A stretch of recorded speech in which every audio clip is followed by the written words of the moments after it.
So, if you clicked on this video, I'm going to assume that you're familiar with both Minecraft and the works of Lovecraft.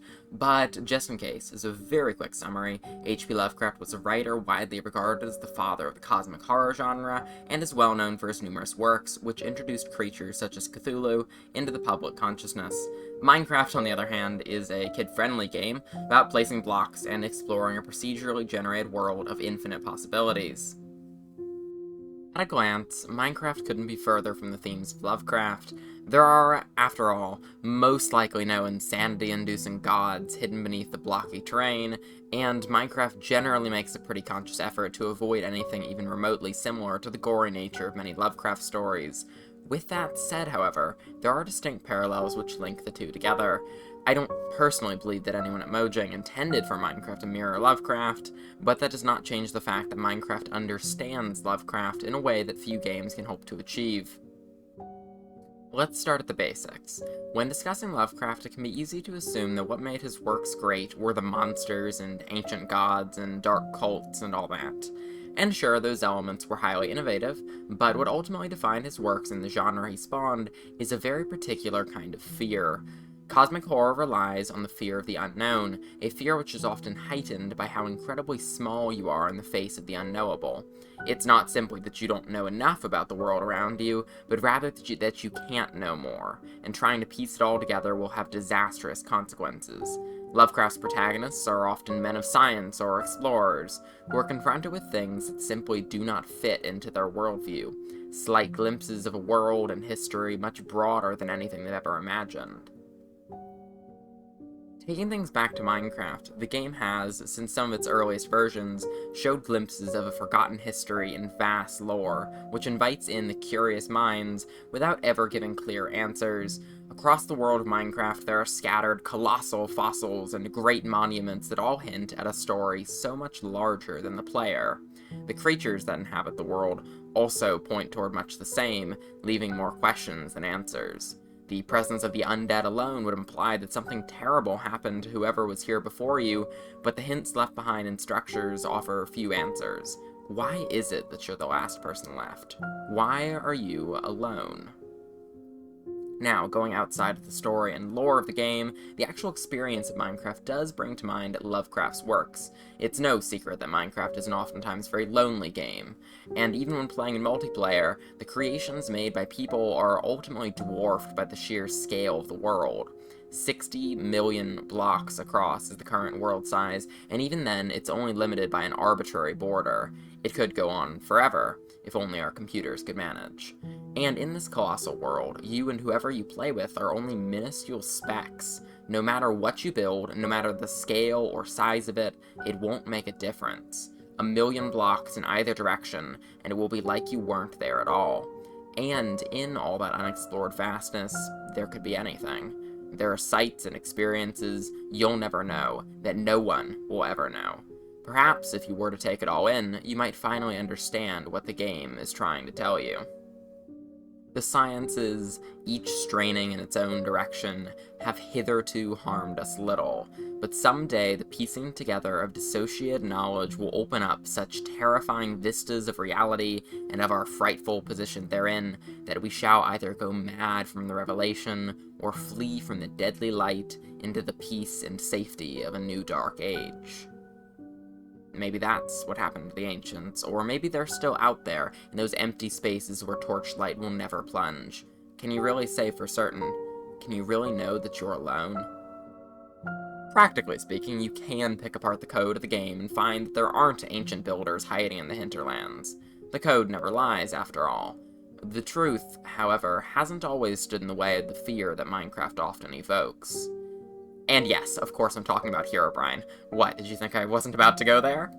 Much like in the world of Lovecraft, where the objective sciences would dissuade anyone from believing in the eldritch gods beneath their feet, the myth of Herobrine persisted within the Minecraft community for long after it was disproved. I think that the longevity of such falsehood speaks volumes as to the nature of the game and how it interacts with the unknown. People were perfectly willing to believe that they were being stalked through their worlds by a malevolent force without any real evidence.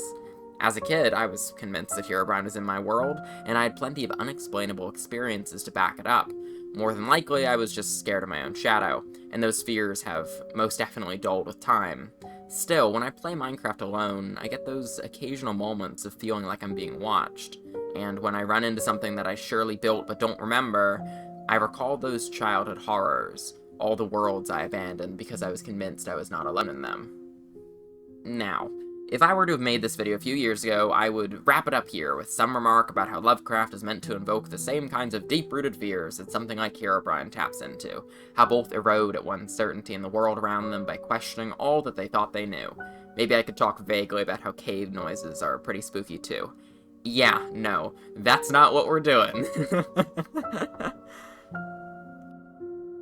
Remember what I said about Minecraft not really being a Lovecraft adaptation? Well, intentional or not, the entirety of the Deep Dark definitely would make me wonder otherwise. Added in the much-anticipated 1.19 Wild update, the Deep Dark is a subterranean wasteland, infested with a strange substance called skulk that seems to feed off the life force of living creatures. Hidden in this vastness, you can uncover the so-called Ancient City, a bizarre necropolis guarded by the nigh unkillable Warden, which is summoned when the player makes too much noise. Put simply, the Deep Dark and the Ancient City are horrifying. They represent the most direct horror additions to the game, and their designs and themes are both so in line with Lovecraft that I have trouble believing they weren't at least partially inspired. Now, before I go on, this would be a good time to talk about frameworks. Our view of the world is largely determined by frameworks or frames of reference, which come together to form our perspective. No one really looks at anything in a purely objective sense. However, deliberately changing the framework by which you view a piece of media can unlock whole new interpretations and understanding of the piece. Rather than directly proposing that my following interpretation is the objectively correct way to look at Minecraft's peculiar edition of the Deep Dark, I would implore you to proceed using the framework that Minecraft is designed to reference the works of Lovecraft. While this is almost certainly not at all true in a, wholeheartedly objective sense, interpreting Minecraft's world through Lovecraft does undeniably open new insights. Taking us back to the Ancient City, and going under the assumption that this is meant to reference Lovecraft, one can immediately see similarities between it and the ancient city discovered in Antarctica in Lovecraft's story At the Mountains of Madness. In this tale, a group of explorers discovers an age-old metropolis, or, well, I guess necropolis as well. It's dead, for the most part. And it greatly predates mankind. This necropolis is solely inhabited by horrific monsters called Shoggoths. These Shoggoths were created long ago by the so-called Elder Things, who built the city, but unfortunately, well, maybe fortunately, all things considered, the Shoggoths overthrew their masters, and they now wander through the crumbling halls, killing anything that crosses their path. Now, when the characters encounter Shoggoths, it proves far too strong for them to have any hope of conquering, and they are, of course, forced to flee, abandoning the city. Sound familiar? Of course, I'm not saying that the Warden is in fact a Shoggoth or anything of the sort, but the parallels are undeniably there, especially when one considers the presence of sound-dampening, wool-lined walkways within the ancient city, which strongly imply that whoever built the city coexisted with the sound-sensitive skulk for at least a time. The skulk itself does also have a certain deep-sea palette, which reminds me of another famous part of Lovecraft's mythos, that being the lost city of R'lyeh, which is hidden beneath the ocean, and where the great old one Cthulhu waits dreaming for unknown eons, waiting for the time when the other old gods return to take back the world. Minecraft's ancient city does resemble R'lyeh to some degree, what with its slick dark stone and skulk-covered pathways, all orbiting the central monolith.